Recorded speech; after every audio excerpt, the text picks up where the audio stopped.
Hey, good morning, geometry, and welcome back. So we just finished up our chapter on segments, and now today we're going to start talking about angles a little bit. I'm guessing most of you are familiar with the term angle, but it's when our two rays have the same endpoint, and it kind of is going to form something like this. So in our case here, we have a point here, A, B, C. Okay, and if this was the case, this name up here, the notation, we would call this angle ABC. This angle sign means angle. Okay, so there's actually four different ways I can name this angle. I can either call it angle ABC. So I trace it around from here, ABC. I could also call it angle CBA. Trace it the other way. Now I could not call it BAC because that doesn't follow the order of the angle. Okay, you'll notice there's a number in here. If that number is like a label there, so I could also call this angle 1. And then finally, if it's an isolated angle like this, we can call it just by the one in the middle. So this would be angle B. Now we can't always do that, only if it's an isolated angle and it's clear that I'm talking about this one. And I'll talk more about that later. Now B here, the reason I can name it just angle B is because that is what we call our vertex. Okay, it's the endpoint of the rays. And it's always on our angle. There's always a vertex to an angle. So you're going to want to take these vocab words down. I know there's a lot of writing today, 10 vocab words, but please write them down. They're important words. You need to know them, have quick access to them. As we do this, I'll be drawing some pictures that go along with it. So if you need to pause the video so you can write it down, go ahead and do that. If you're going too fast, just put pause, get these written down, and then come back when you're ready. But this next word, interior of an angle. Okay, an interior angle or the interior of an angle. Think interior designer. There's someone who designs the inside of a space, the inside of your house. Okay, so if we have our angle here, the interior is going to be all this space inside. Now, it could even be way over here. For example, up here, that purple dot I put, that's still in the interior because these green rays extend forever in that direction and in that direction from the vertex, okay? So now the exterior, if you think of the exterior of your car, that's on the outside, the part people can touch from outside your car. And it's the region of all the points outside the angle. So what I mean by that is, if we have this angle, the exterior is going to be on the outside. Okay, so now, congruent angles. Congruent, we already know, means the same. Okay, so it's two angles with the same measure. And remember our sign for congruent? Is that equal with the squiggle? Okay, so if they're congruent angles, that means they have the exact same measure. So if that's 30 degrees, then that means a congruent angle would be another angle that is also 30 degrees. Right. Now the acute angle, this is any angle where the measure of the angle is between 0 and 90 degrees. Okay, so it is less than 90, more than 0, because if it was 0, then the angle wouldn't exist, it'd just be a ray. Yeah, but it could be really, really small, like 0.5 degrees, or 89.5 degrees, anywhere in that region, okay, between 0 and 90. Now a right angle, this is when it's exactly 90 degrees. And it kind of looks like the corner there. We can put this box there. That symbolizes it's exactly 90 degrees. An obtuse angle is when it's bigger than 90. It's got to be less than 180, but bigger than 90.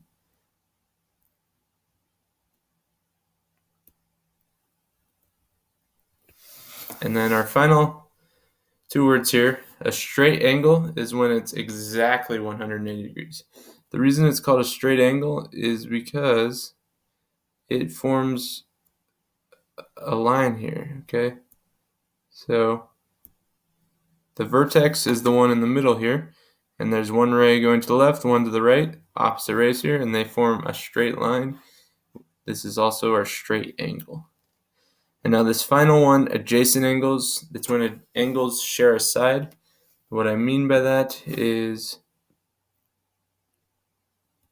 we have that angle, and then say another one starts at the same vertex. These are adjacent because they're sharing that side, they're right beside each other, they're touching. So once again, I know this is a lot of vocabulary words. If you already know these three, maybe you don't have to write them down, but just make sure you are really comfortable with them.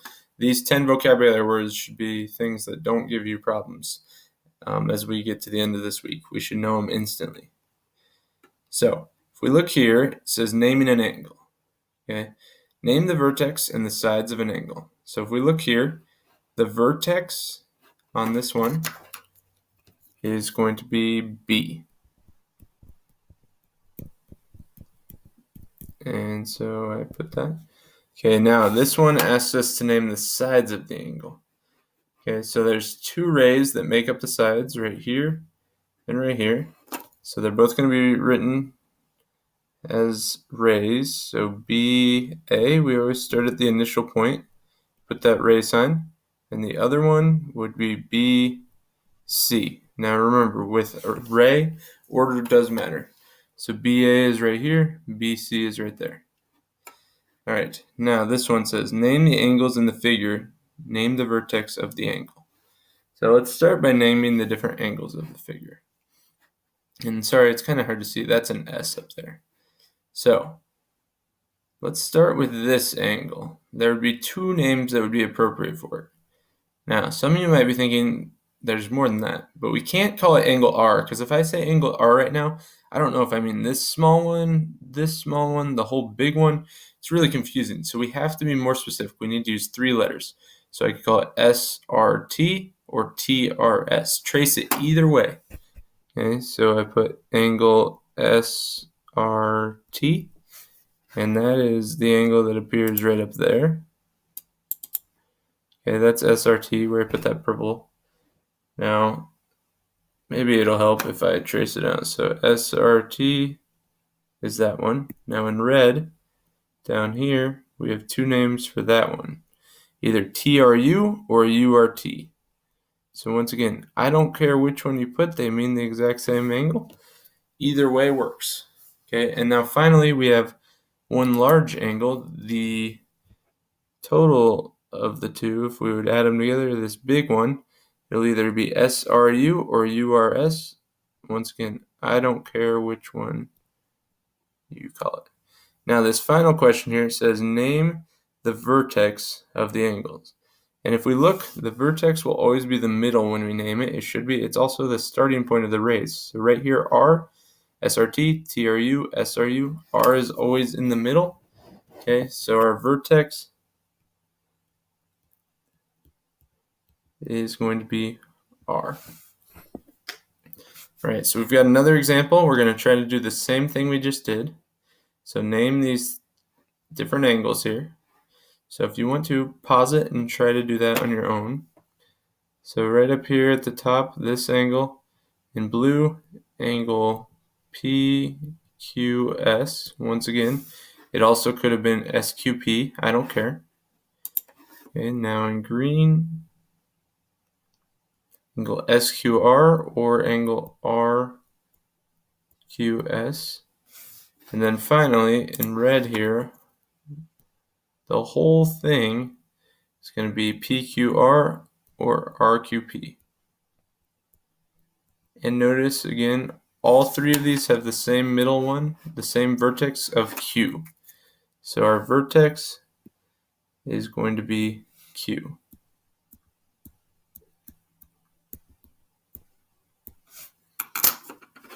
All right. So now, let's talk a little bit about a protractor. And unfortunately this year, just to limit contact, we're not going to pass out protractors. We're going to use them a little bit on the computer. Mostly we just need to make sure we understand what a protractor is and how to use it. The protractor, similar to our ruler, you need to make sure it's starting at 0 in order to give us the value. The reason, if we look here at this one, it starts over here at 0. So 0 is on the inside track. So this angle goes all the way over just past, we have to use the inside track because it started at 0.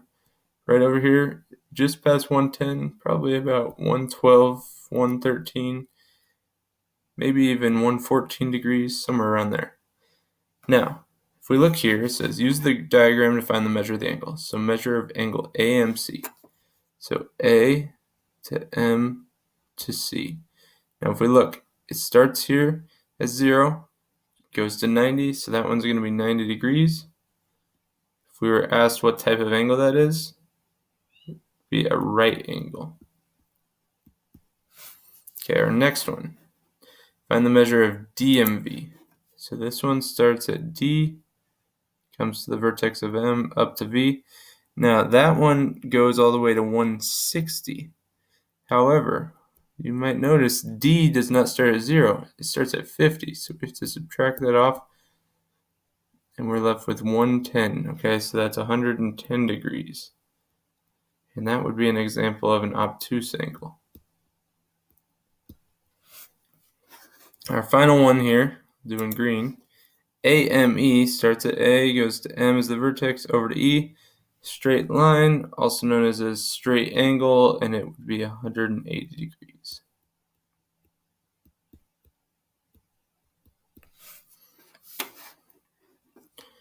Alright, so now, if we look down here, if P is the interior of RST, so P here is in the interior of RST, then we know that RSP, so RSP, this top angle, plus PST, this bottom angle, equals RST, the whole thing.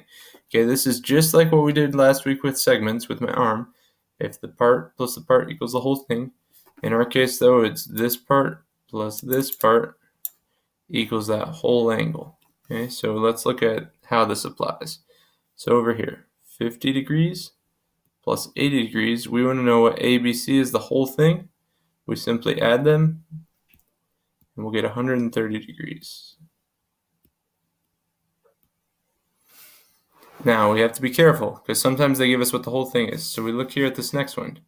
HLK is what we're trying to find. Also, if it says M of angle HLK, that's saying what's the measure of angle HLK. So the measure of angle HLK, something right there. Now remember that box means 90, so we know it's less than 90 because that's what HLJ is. And 30 is already taken up, so if we subtract that, we're left with 60 degrees. Alright, on our next one here. The measure of angle CDE is equals 4x minus 20, and the measure of angle EDF equals 3x minus 14. Meanwhile, the measure of CDF is 155. Okay, we're trying to find what these are. So let's draw our picture. So CDF. We know the vertex has to be D because it's in the middle.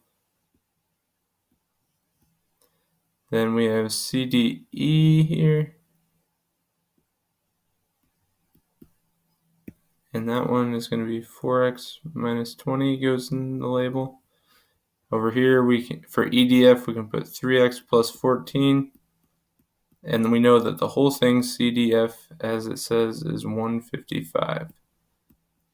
Okay, now, just like we did with segments, we can just add these two small parts together to get the whole thing.